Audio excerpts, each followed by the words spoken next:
ଠିକ ରାତି 12ଟା ବାଜିଥିଲା। ବଡ଼ ବଙ୍ଗଳାଟି ନୀରବ ଥିଲା।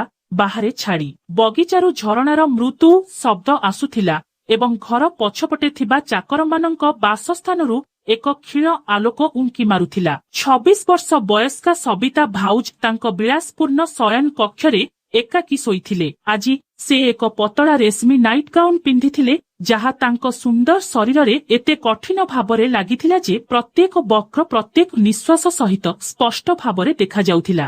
ଗରିବ ଚାକର 27 ବର୍ଷ ବୟସ୍କା ବିଜୟ, ଯିଏ ଘର ଚାରିପାଖରେ ସମସ୍ତ ଅଜବ କାମ କରୁଥିଲେ, ସେ ରାତିରେ ଡ୍ୟୁଟିରେ ଥିଲେ। ସେ ଚୁପ ଚାକର ଭାବିଙ୍କ କୋଠରୀ ବାହାରକୁ ବାହାରି ଆସିଲେ। ଦ୍ୱାର ଟିକେ ଖୋଲା ଥିଲା। ସେ ଭିତରକୁ ଚାହିଁଲେ। ସବିତାଙ୍କ ଆଖି ଅଧା ଖୋଲିଗଲା। ସେ ହସି ଧୀରେ ଧୀରେ କହିଲେ, ବିଜୟ, ବହୁତ ରାତି ହୋଇଗଲା। ତୁମେ ପୁଣି ଫେରି ଆସିଛ।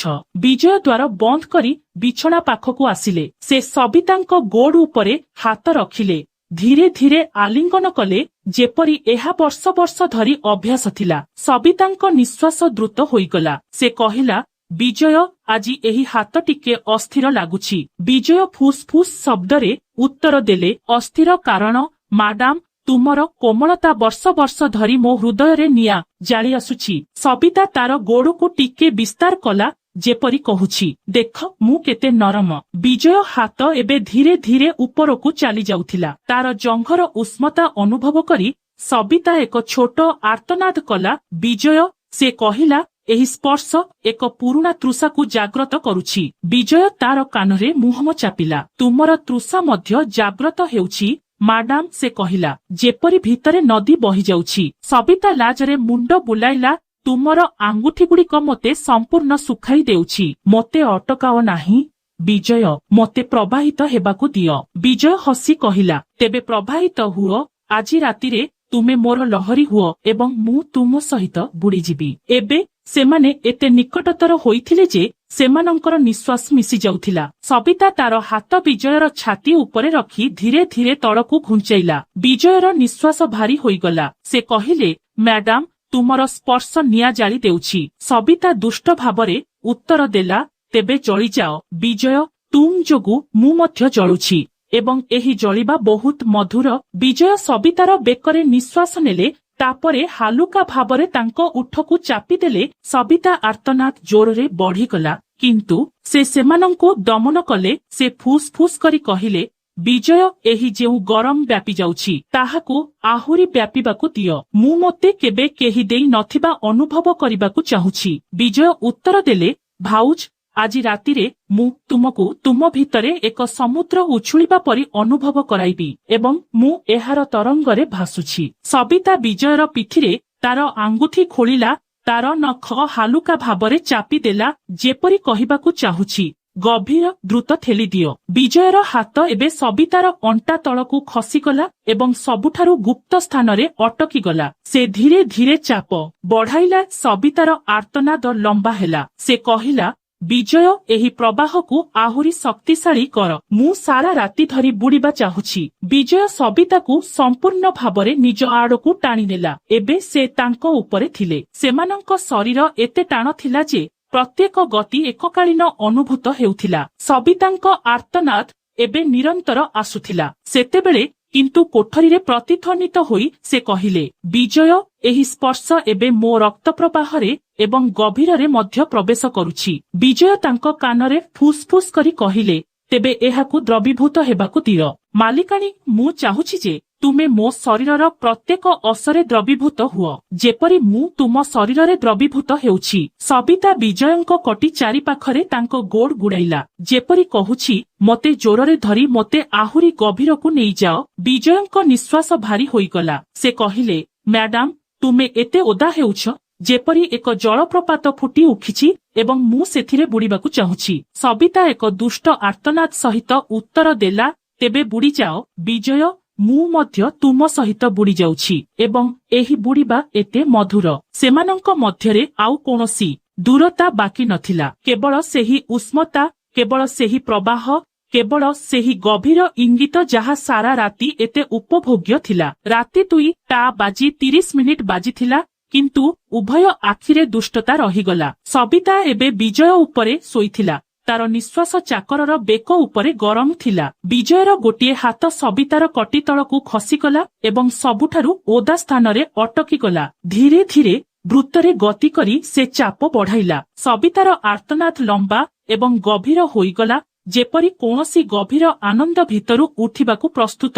ସେ ଫୁସ୍ ଫୁସ୍ କରି କହିଲା, ବିଜୟ, ଏହି ଗଭୀରତାକୁ ଆହୁରି ଗଭୀର କରୁ। ମୁଁ ଏଥିରେ ବୁଡ଼ିବାକୁ ଚାହୁଁଛି, ଏକ ଗଭୀରତା ଯାହା ସାରା ରାତି ରହିଥାଏ। ବିଜୟ ତାଙ୍କ କାନରେ ନିଶ୍ୱାସ ନେଇ କହିଲେ, ମ୍ୟାଡାମ, ଆଜି ମୁଁ ଆପଣଙ୍କୁ ସେହି ଗଭୀରତା ଦେବି, ଯେପରି ଆପଣଙ୍କ ଭିତରେ ଏକ ଅନ୍ଧାର କୂଅ ଖୋଲୁଛି ଏବଂ ମୁଁ ଏଥିରେ ବୁଡ଼ି ତୁମକୁ ସମ୍ପୂର୍ଣ୍ଣ ଭାବରେ ପୂରଣ କରିବି। ସେ ସବିତାର କେସ୍ ଦେଇ ଅନ୍ୟ ହାତ ବୁଲାଇଲେ, ତାଙ୍କ ବେକ ଉପରେ ନିଶ୍ୱାସ ଛାଡ଼ିଲେ ଏବଂ ତାପରେ ତଳକୁ ଖସିଗଲେ। ତାଙ୍କ ପେଟର କୋମଳତାରେ ଅଟକିଗଲେ। ସବିତା ବିଜୟର କଟି ଚାରିପାଖରେ ତାଙ୍କ ଗୋଡକୁ ଆହୁରି ଦୃଢ଼ କରି ଗୁଡ଼ାଇ ଦେଲେ, ଯେପରି କହୁଥିଲେ, ଏହାକୁ ଆହୁରି ଦୃଢ଼ କର, ମୋତେ ଆହୁରି ଗଭୀରକୁ ନେଇଯାଅ। ବିଜୟର ନିଶ୍ୱାସ ଭାରି ହୋଇଗଲା। ସେ କହିଲା, ମ୍ୟାଡାମ, ତୁମେ ଏତେ ଓଦା ହେଉଛ, ଯେପରି ଏକ ଜଳପ୍ରପାତ ଫୁଟି ଉଠିଛି ଏବଂ ମୁଁ ଏଥିରେ ବୁଡ଼ି ଏହାକୁ ଉପଭୋଗ କରିବାକୁ ଚାହୁଁଛି। ସବିତା ଏକ ଦୁଷ୍ଟ ନିଶ୍ୱାସ ସହିତ ଉତ୍ତର ଦେଲା, ତୁମେ ବୁଡ ବିଜୟ, ମୁଁ ତୁମ ସହିତ ବୁଡ଼ି ଯାଉଛି ଏବଂ ଏହି ବୁଡ଼ିବା ଏତେ ମଧୁର ଯେ ମୁଁ ବନ୍ଦ କରିବାକୁ ଚାହୁଁନାହିଁ। ରାତି 3 ବାଜିଥିଲା। ବାହାରେ କୁହୁଡ଼ି ଘନ ଥିଲା, କିନ୍ତୁ କୋଠରୀରେ ନିଆଁ କେବେ କମି ନଥିଲା। ସବିତା ଏବେ ବିଜୟଙ୍କ ବାହୁରେ ଘୋଡ଼ାଇ ହୋଇଯାଇଥିଲା। ଉଭୟଙ୍କ ନିଶ୍ୱାସ ଧୀର ହୋଇଯାଇଥିଲା, କିନ୍ତୁ ବର୍ଷ ବର୍ଷ ପରେ ସେମାନେ ଏକ ଶାନ୍ତି ପାଇଥିଲେ। ବିଜୟ ସବିତାର କପାଳକୁ ହାଲୁକା ଚୁମ୍ବନ ଦେଇ କହିଲେ, ମ୍ୟାଡାମ, ତୁମେ ମୋର ସବୁଠାରୁ ପ୍ରିୟ ଏବଂ ଆଜିଠାରୁ ସମ୍ପୂର୍ଣ୍ଣ ମୋର। ସବିତା ହସି ହସି ଉତ୍ତର ଦେଲା, ଏବଂ ତୁମେ ମୋର ସବୁଠାରୁ ଦୁଷ୍ଟ ଦାସ, ଯିଏ ଏବେ ମୋର ସର୍ବସ୍ୱ। ସେମାନେ ଉଭୟ ଚୁପ ହୋଇଗଲେ, କେବଳ ପରସ୍ପରକୁ ଅନୁଭବ କଲେ। ସବିତା ଧୀରେ ଧୀରେ କହିଲା, ବିଜୟ, ଏହି ଗରମ ସବୁବେଳେ ରହିବ। ବିଜୟ ଉତ୍ତର ଦେଲା, ସର୍ବଦା, ଯେପର୍ଯ୍ୟନ୍ତ ଆମେ ଦୁହେଁ ଅଛୁ। ଏହି ନିଆଁ କେବେ ଲିଭିବ ନାହିଁ। ସବିତା ଆଖି ବନ୍ଦ କରିଦେଲା। ତାର ନିଶ୍ୱାସ ଏବେ ପ୍ରେମରେ ପୂର୍ଣ୍ଣ ହୋଇଗଲା। ସେ କହିଲା, ମୋତେ ଉସୁକାଇ ରଖ, ଏହାକୁ ପ୍ରବାହିତ କର। ମୁଁ ପ୍ରସ୍ତୁତ ପ୍ରତ୍ୟେକ ମୁହୂର୍ତ୍ତ, ପ୍ରତ୍ୟେକ ରାତିରେ, କେବଳ ତୁମର। ବିଜୟ ତାଙ୍କୁ ଆହୁରି ଜୋରରେ କୁଣ୍ଢେଇ ପକାଇଲେ। ସକାଳ ପ୍ରାୟ 4ଟା ହୋଇଗଲା, କିନ୍ତୁ ଦୁଷ୍ଟାମି ସେମାନଙ୍କ ଉଭୟ ଆଖିରେ ପ୍ରବଳ ଜଳୁଥିଲା। ସବିତା ଏବେ ବିଜୟଙ୍କ ଉପରେ ଶୋଇପଡ଼ିଥିଲା। ଚାକରର ବେକ ଉପରେ ତାର ନିଶ୍ୱାସ ଗରମ ଅନୁଭବ ହେଉଥିଲା। ବିଜୟର ଗୋଟିଏ ହାତ ସବିତାର ଅଣ୍ଟା ତଳକୁ ଖସିଗଲା ଏବଂ ସବୁଠାରୁ ନରମ ଏବଂ ଓଦା ସ୍ଥାନରେ ରହିଲା। ଧୀରେ ଧୀରେ ସେ ଚାପ ବୃଦ୍ଧି କରି ଏହାକୁ ବୃତ୍ତ ଭାବରେ ଘୁଞ୍ଚାଇଲା। ସବିତାର ଆର୍ତ୍ତନାଦ ଲମ୍ବା ଏବଂ ଗଭୀର ହୋଇଗଲା, ଯେପରି ଭିତରୁ କିଛି ଗଭୀର ଆନନ୍ଦ ଉଠିବାକୁ ପ୍ରସ୍ତୁତ। ସେ ଫୁସ୍ ଫୁସ୍ କରି କହିଲା, ବିଜୟ, ଏହି ଗଭୀରତାକୁ ଆହୁରି ଗଭୀର କର। ମୁଁ ସାରା ରାତି ଧରି ବୁଡ଼ି ରହିବାକୁ ଚାହୁଁଛି। ବିଜୟ ତାଙ୍କ କାନରେ ନିଶ୍ୱାସ ନେଇ କହିଲେ, ମ୍ୟାଡାମ, ଆଜି ମୁଁ ତୁମକୁ ସେହି ଗଭୀରତା ଦେବି, ଯେପରି ତୁମ ଭିତରେ ଏକ ଅନ୍ଧାର କୂଅ ଖୋଲା ଅଛି ଏବଂ ମୁଁ ସେଥିରେ ବୁଡ଼ିଯିବି। ତୁମକୁ ସମ୍ପୂର୍ଣ୍ଣ ଭାବରେ ପୂରଣ କରିବି। ସେ ସବିତାର କେସ୍ ଦେଇ ଅନ୍ୟ ହାତ ବୁଲାଇଲେ, ତାଙ୍କ ବେକରେ ନିଶ୍ୱାସ ଛାଡ଼ିଲେ ଏବଂ ତାପରେ ତଳକୁ ଖସିଗଲେ।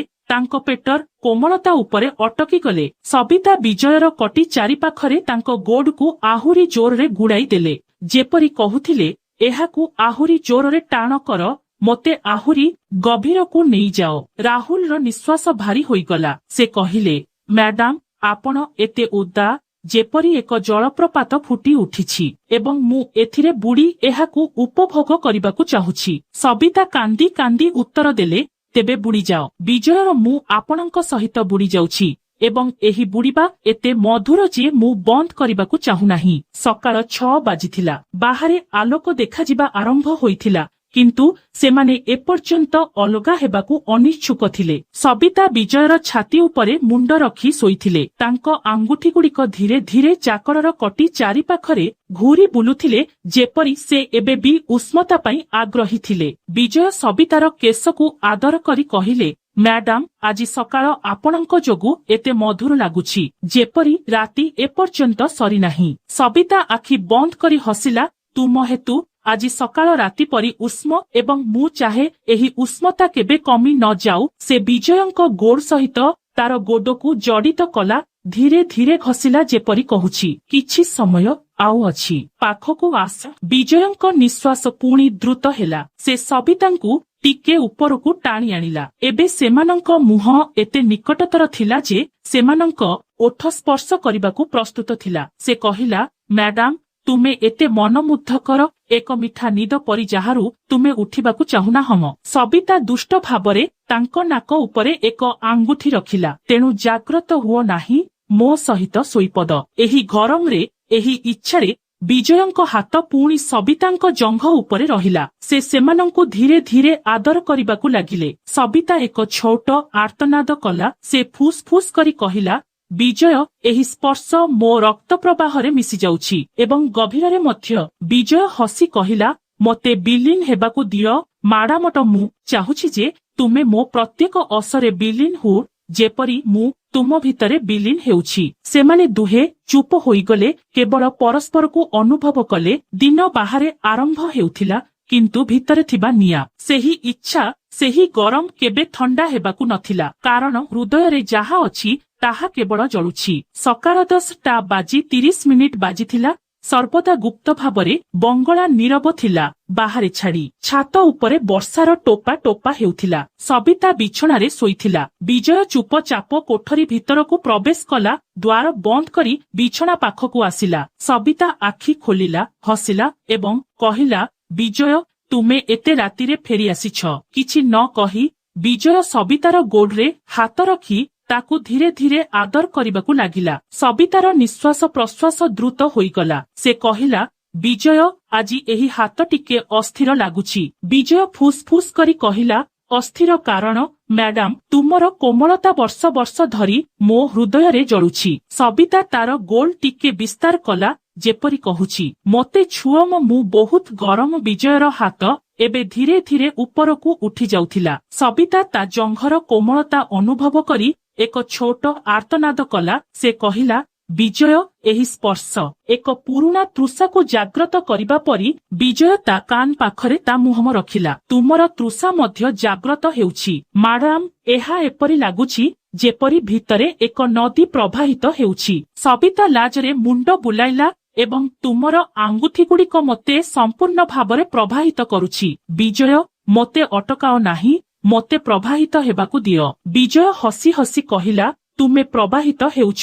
ଆଜି ରାତିରେ ତୁମେ ମୋର ଲହରୀ ହେବ ଏବଂ ମୁଁ ତୁମ ସହିତ ବୁଡ଼ିଯିବି। ସବିତା ବିଜୟକୁ ନିଜ ଆଡ଼କୁ ଟାଣି ନେଇଗଲା। ଏବେ ସେ ତା ଉପରେ ଥିଲା। ଉଭୟଙ୍କ ଶରୀର ପରସ୍ପର ସହିତ ଲାଗି ରହିଥିଲା। ବିଜୟର ହାତ ସବିତାର ଅଣ୍ଟାରୁ ଖସିଗଲା ଏବଂ ସବୁଠାରୁ ଗୁପ୍ତ ସ୍ଥାନରେ ଅଟକିଗଲା। ଧୀରେ ଧୀରେ ଏହାକୁ ବୃତ୍ତରେ ଘୁଞ୍ଚାଇ ସେ ଚାପ ବଢ଼ାଇଲା। ସବିତାର ନିଶ୍ୱାସ ଲମ୍ବା ହୋଇଗଲା। ସେ ଫୁସ୍ ଫୁସ୍ କରି କହିଲା, ବିଜୟ, ଏହି ଗଭୀରତାକୁ ଆହୁରି ଗଭୀର କର।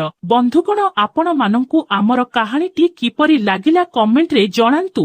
ଯଦି ଆପଣମାନଙ୍କୁ ଆମର କାହାଣୀଟି ପସନ୍ଦ ଆସିଛି, ତାହେଲେ ଭିଡିଓକୁ ଲାଇକ୍, ସେୟାର ଏବଂ ଚ୍ୟାନେଲକୁ ସବସ୍କ୍ରାଇବ କରନ୍ତୁ। ଧନ୍ୟବାଦର ନମସ୍କାର।